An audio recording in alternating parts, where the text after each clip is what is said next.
Bismillahirrahmanirrahim. Assalamualaikum warahmatullahi wabarakatuh. Salam jumpa dengan saya Santi Arbi. Kali ini kita akan membahas sedikit terkait bagaimana meningkatkan literasi, kemampuan literasi bagi siswa didik kita, khususnya di tingkat sekolah dasar kelas bawah. Hal ini karena saat ini memang pemerintah sedang menggiatkan ya peningkatan kemampuan literasi bagi anak didik kita, karena memang tidak bisa dipungkiri bahwa dengan adanya kemampuan literasi maka akan meningkatkan pula daya creative thinking skill ya, creative thinking skill bagi seseorang yang memiliki kemampuan berliterasi, maka dia akan lebih kritis terhadap segala sesuatu, lebih mampu untuk berkomunikasi, lebih mampu untuk menelaah, karena itulah dasar dari literasi dan literasi. Oke, kali ini kita akan fokuskan untuk literasi aja ya. Nanti kita akan bernumerasi di video selanjutnya. Nah, tentang literasi numerasi, ini kan ada peraturan pemerintah nomor 57 tahun 2021, yakni tentang standar nasional pendidikan yang meletakkan penanaman karakter yang sesuai dengan nilai-nilai Pancasila serta kompetensi literasi dan numerasi peserta didik sebagai fokus dalam standar kompetensi lulusan pada satuan pendidikan jenjang pendidikan dasar. Nah, Bapak Ibu, rekan-rekan pendidik serta pemerhati pendidikan, ini adalah kali pertama saya membahas sedikit tentang literasi ya, karena dalam konteks abad ke-21 literasi tidak sekedar kemampuan membaca, menulis dan berhitung, tetapi juga melek ilmu pengetahuan atau sains, kemudian melek teknologi yang secara digital, keuangan, budaya dan kewargaan ya. Keenam hal ini merupakan literasi dasar dan disebut sebagai dimensi literasi dalam peta jalan gerakan literasi nasional. Ini digerakkan oleh Kemdikbud tahun 2017. Oke, apa sih sebenarnya literasi itu ya? Jadi pada dasarnya literasi itu bukan hanya membaca, tapi itu ada salah satu poin dalam berliterasi. Makanya sekolah-sekolah sekarang menggiatkan membaca 5 menit sebelum pelajaran dimulai. Tapi pada dasarnya literasi itu adalah kemampuan membaca, menulis, berbicara, dan menyimak yang memungkinkan seseorang mampu untuk berkomunikasi secara efektif dengan berbagai tipe audiens ya. Jadi siswa setelah membaca mampu menulis kembali apa yang sudah dia baca. Kemudian dia juga bisa bercerita kembali tentang apa yang dia peroleh dari bahan bacaannya sudah dia tuntaskan. Kemudian bisa menganalisis. Jadi semisal ada satu topik dan bukunya itu atau bahan bacaannya, sumber bacaannya itu dia baca dari 2-3 sumber, dia bisa menyimpulkan dan dia bisa menulis kembali dengan bahasanya sendiri apa yang sudah dia baca ya, seperti itu. Nah, selanjutnya bukan hanya membaca ya, selain membaca maksud saya bahwa siswa juga yang dengan kemampuan literasi itu mampu untuk menyimak. Jadi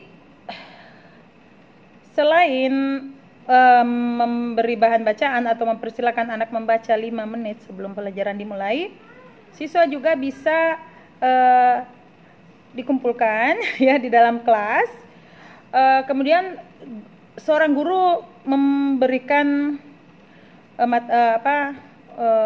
cerita, bisa bercerita apakah tentang sebuah konsep, misalnya untuk anak SD itu daur hidup katak contohnya, atau hal-hal lain tentang Thomas Alva Edison atau apapun, dan kemudian si anak ini diberikan kesempatan menyimak dan dipanggil untuk berbicara kembali, ya, bisa menyatakan kembali apa yang sudah dia simak.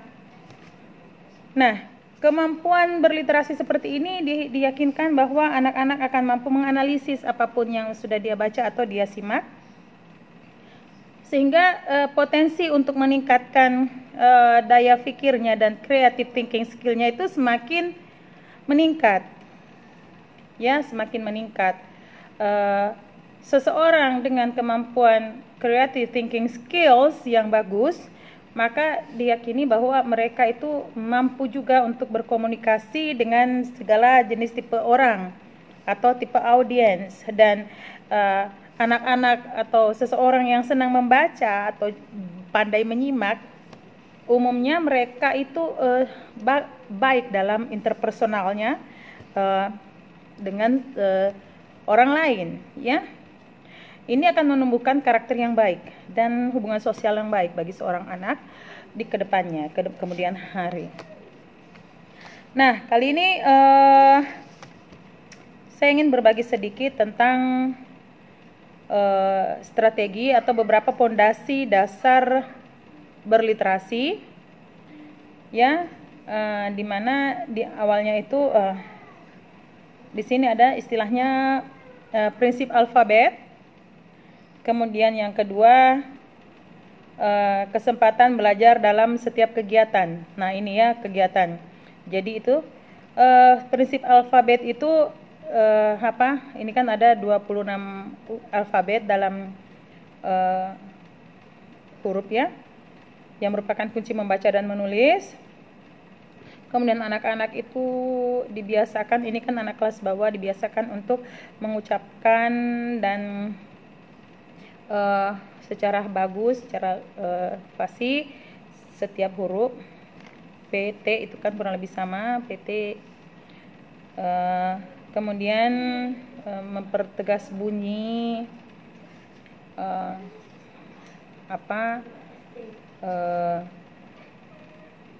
ada beberapa kata yang kurang lebih sama, yang sama ucapannya itu diperjelas, karena kadang-kadang sama tulisannya maksud saya, tapi bunyinya berbeda, itu berbeda arti. Di kesempatan lain nanti saya akan sedikit membahas tentang contoh-contohnya seperti apa dan bagaimana teknik supaya lebih lebih bisa memahamkan siswa. Ya, seperti itu, bagaimana siswa membedakan bunyi setiap huruf. Selanjutnya, setiap huruf itu diasosiasikan dengan nama-nama. Contoh apple itu kalau bahasa Inggris, ya. A apple, B botol, gitu, kayak gitu, ya. Itu kalau biasanya ada di lagu-lagu ABC selain lagu ABC. A B C D E F G H I J K L M N O P Q R S T U V W X Y Z, A apple, B botol, C, dan seterusnya. C apa, ya? C cacing. Bapak Ibu bisa berkreasi sendiri, Bapak Ibu guru bisa berkreasi sendiri, ya, untuk anak-anaknya. Seperti itu. Kemudian ajarkan juga mereka konsonan, huruf konsonan, huruf vokal, kemudian huruf kapital dan huruf kecil, ya. Kemudian diajarkan juga tentang hubungan antar bunyi dan simbol. Kemudian huruf-huruf itu mereka rangkai menjadi kata-kata pendek, kayak tadi A apel, B botol, ya, C cacing, seperti itu. Carikan kata-kata yang pendek, ya, untuk belajar. Itu bisa dilatihkan anak-anak kita. Kemudian selanjutnya kita berusaha mencarikan bagaimana supaya mereka tahu apel. Apa itu apel, anak-anak? Apel adalah sebuah buahan, ada yang berwarna merah, ada yang berwarna hijau, Ibu. Rasanya ada yang manis, ada yang asam, seperti itu. Kemudian botol ya, silahkan. Botol itu tempat isi air, Ibu guru, Bapak guru, seperti itu ya, Bapak Ibu. Nah, ini kita merangsang mereka berpikir kreatif, ya. Tapi ingat, tidak ada yang salah. Kita sebisa mungkin tidak menyalahkan anak, tapi tetap memberi pujian. Oh, bagus, hebat, sangat bagus. Oh, sangat kreatif, nak. Ibu salut, seperti itu. Kemudian, kalaupun ada yang kurang tepat, sangat bagus. Apa betul, misalnya dia A atau C, dia tidak bisa mendapatkan, akhirnya dia mencari cincin atau apa, dia tidak bisa, dia tidak tahu mengartikan, menceritakan apa sih cincin itu yang dipakai di jari, gini-gini ya. Jadi ibu bisa membantu anak itu, tapi jangan langsung kita dengan tidak langsung memberi jawaban, tapi memancing. Pernah lihat cincin? Pernah guru? Di mana? Dipakai mamah saya. Jadi kira-kira cincin itu apa? Cincin itu yang dipakai di jari. Oh iya, betul sekali ya, seperti itu. Jadi kita membantu anak-anak supaya bisa menjawab. Ya, kita tidak langsung menyuapi, tapi memberi kail, istilahnya memancing, seperti itu ya. Kurang lebih seperti itu. Kemudian ya dengan seperti itu maka otak dia, daya berpikir dia akan bisa berjalan. Selanjutnya, kesempatan belajar dalam kegiatan sehari-hari. Ya kayak tadi misalnya kita mencari kata A, B, C, D, E. Langsung kita tunjuk, misalnya siswa kita ada 10 orang. A, B, C, D, E, F, Adi. Gitu. Coba cari kata huruf F. Fanta. Oke, apa itu? Minuman, Bu Guru. Bagus. Ya, seperti itu. Atau A, B, C, D, E, F, G.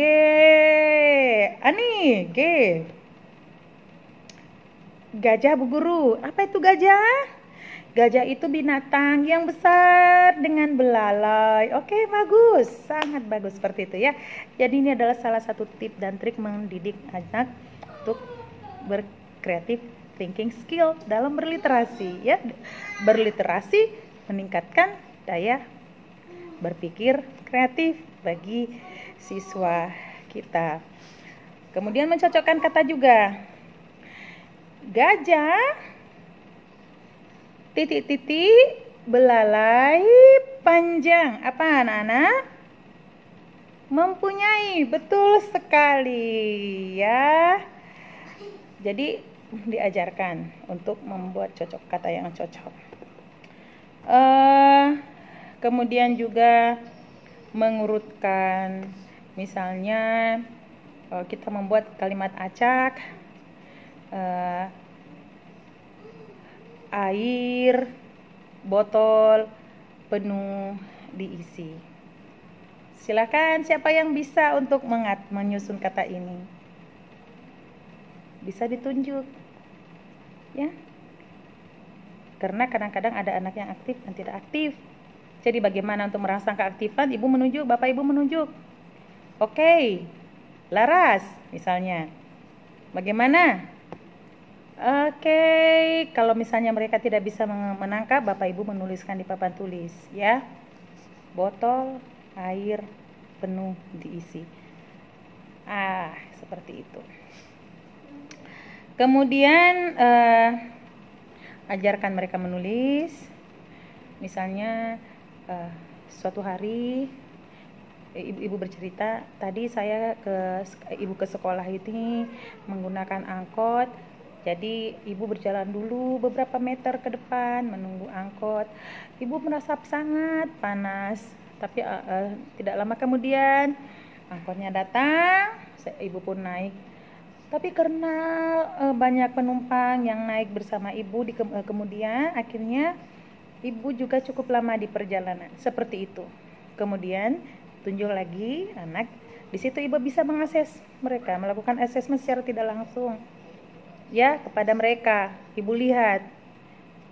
Bergantianlah mereka bapak ibu panggil. Seperti itu. Kemudian ajarkan juga mereka membaca ya seperti biasa. Oke, Bapak Ibu Guru, saya rasa itu saja dulu sementara untuk bagaimana mengembangkan kemampuan literasi ya bagi siswa didik kita, anak didik kita untuk tingkat pendidikan sekolah dasar, kelas bawah.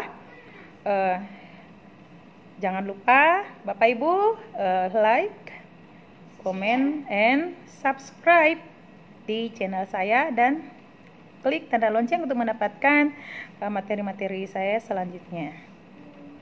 Demikian perjumpaan kita kali ini. Terima kasih banyak atas atensi dan perhatian Bapak Ibu semua. Sampai jumpa pada video selanjutnya. Dadah. Assalamualaikum warahmatullahi wabarakatuh.